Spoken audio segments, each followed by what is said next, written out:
Hey everyone, today I want to talk about Aimé Césaire's essay, Discourse on Colonialism. Now before jumping into it, a few things to say. This will be my last episode for a couple of weeks. I'm going to take a little time for the holidays. So for anyone listening to this, don't expect another episode out next week. I might do a live stream. If anyone wants to watch me play chess, then you might be able to tune in for that. Otherwise, I'll catch you in the Christian New Year with many more things. So if you're new here, welcome. I'm David. I try to explain philosophical texts and ideas in a way to make them accessible to you. So if you're new, subscribe so you'll see in the new year when new episodes come out. And there are a bunch of episodes already up on YouTube and other podcast form type things that you can go and find if you want. If you found this on YouTube, you're going to be able to find it in podcast form pretty much anywhere where you get podcasts. Or if you found this in podcast form, you're going to be able to find the video on YouTube if you're into that at all. And if you want to help me out, do all those things I mentioned, you can help me out monetarily via Patreon or PayPal, but obviously no pressure. Yeah, let's jump into this very important essay from Aimé Césaire. Now, this essay was written after World War II in 1950 in Martinique, which is a colony of France, where Aimé Césaire was writing, and hence his French name. Now, this essay is very much an effort to grapple with the hypocrisy that Europe embraces in its colonial efforts. That is, at the time that many of its nations were largely imperial nations, it believed itself to be righteous and civilized. And it is by virtue of this enlightened position that it justified its going all across the world, colonizing people, stealing from people, both physical resources, symbolic, religious resources perhaps, stealing iconography, taking people literally, destroying culture, all in the name of enlightenment. At least this is kind of how the narrative went. Now, Césaire doesn't buy that. Césaire says that, in fact, these demonstrate a lack of enlightenment. These demonstrate a lack of humanity, not an excess of it, not an effort to disseminate it across the globe. It is instead the lack of civility embedded within the apparently most civilized part of the globe. And this is the main hypocrisy that Césaire is really pointing us to here, in demonstrating that even in those sites that claim themselves to be so enlightened are as well the very antithesis of that enlightenment in the form of violence against colonized people and people all across the world who do not subscribe to Enlightenment ideals. Now, underneath all of this is a hidden driving force, which at the time, I think Césaire was very much ahead of his day in recognizing one of the driving impetuses behind colonization is not an effort really to spread the word of God or to spread enlightenment as a kind of philanthropic effort to make the world better or to quote unquote civilize the world. It had nothing to do with any of that. In fact, one of the real driving forces behind it for Césaire is market interest.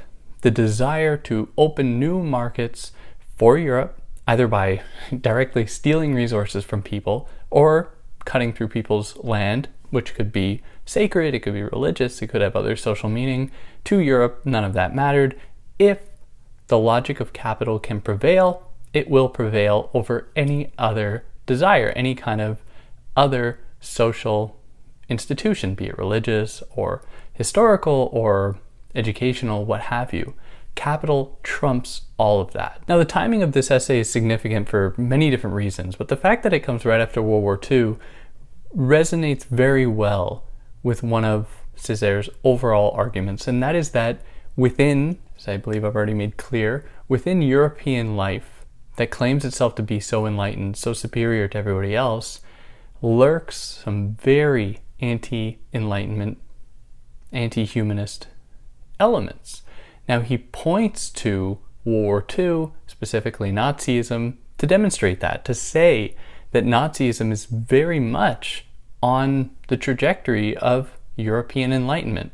It made sense that Nazism would come into fruition because it was the sign of a sick culture, one that sought to expand itself all across the globe without any kind of restrictions. So of course there will come a point when it will turn back on itself and attack itself.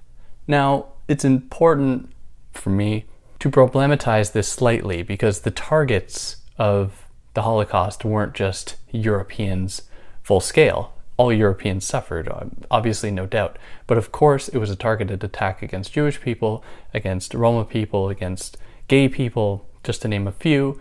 And so for that reason, I think that we need to problematize the idea that Césaire puts forward, that Nazism was somehow Europe retaliating against itself, when in fact it was very much a targeted attack against marginalized people. But where I think he's really on point is the way that Hitler is sort of scapegoated and taken to be a bad apple in all of this, whereas, and I think Césaire is very right about this, it is embedded within the fabric of European life to dehumanize. It was doing this for centuries way before World War II, dehumanizing indigenous peoples all across the globe, be they in what is now Canada or what is now Australia, all across Africa and so on, to reduce these people to a state of nothingness so that they could be exploited as a means of production. They could be enslaved, they could be killed, they could be murdered just at the hands of European colonizers. Now, Césaire stresses that he has nothing wrong with traveling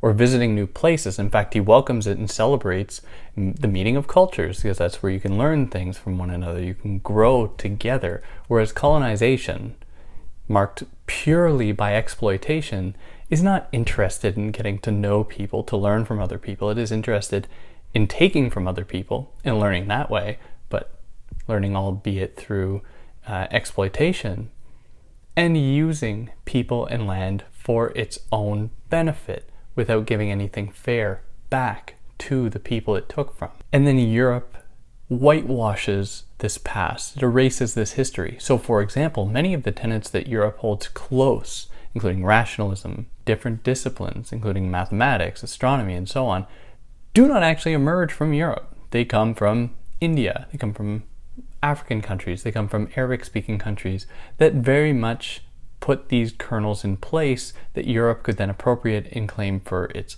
own. How often have we heard things about Western civilization coming under fire and what that would mean then for rationality or anything?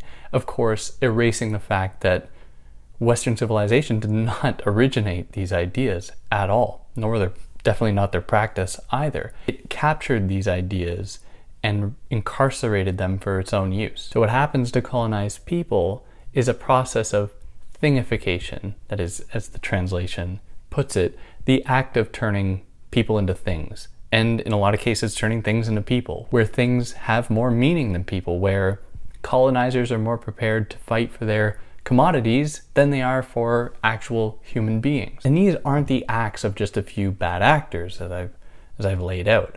Instead, this is very much embedded within the very fabric of European life, where all of those, bourgeois, petit bourgeois, other figures within Europe are all complicit in these movements, in these efforts to expand rationality, to extend European culture all across the globe. No matter how benevolent they think they're being, no matter how philanthropic they think they're being, they are participating in this continual exploitation and reduction of different countries to the status of workers for Europe, points of exploitation for European market expansion. Now, in the face of all this, Césaire is not saying let's go backwards to some romantic time before European colonization.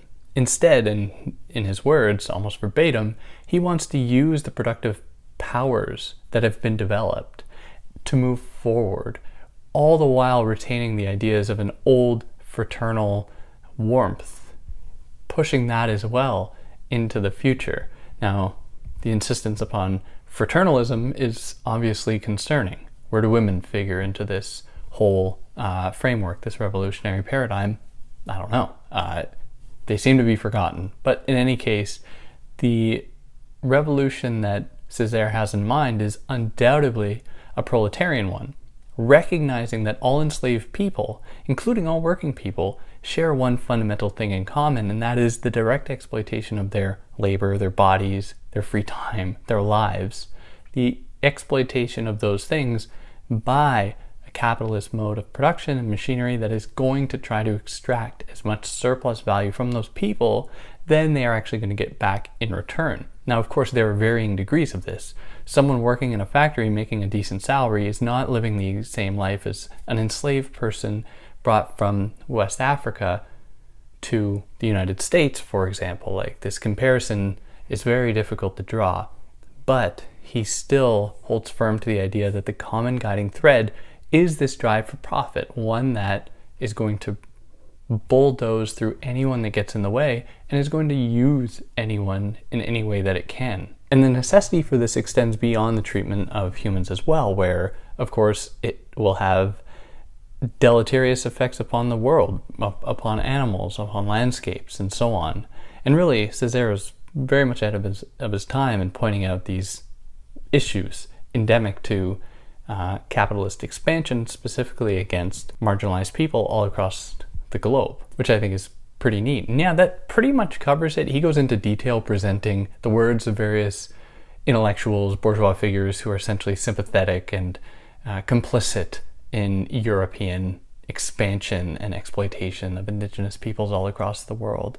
And so I didn't go into detail there because they would just essentially involve me just reading quotes, which is pretty boring. So to get the full experience, you got to read the whole thing. But yeah, if you liked what I did here, like, share, subscribe, tell your friends. Who knows, they might get a kick out of it. And remember, I'll be away for a couple weeks. I might pop up for a live thing, like I said, but we'll see how that goes. For anyone who's celebrates at this time of year, enjoy your celebrations. For anyone that doesn't, have a good, safe few weeks doing whatever you're doing. And yeah, catch you next time. Take care.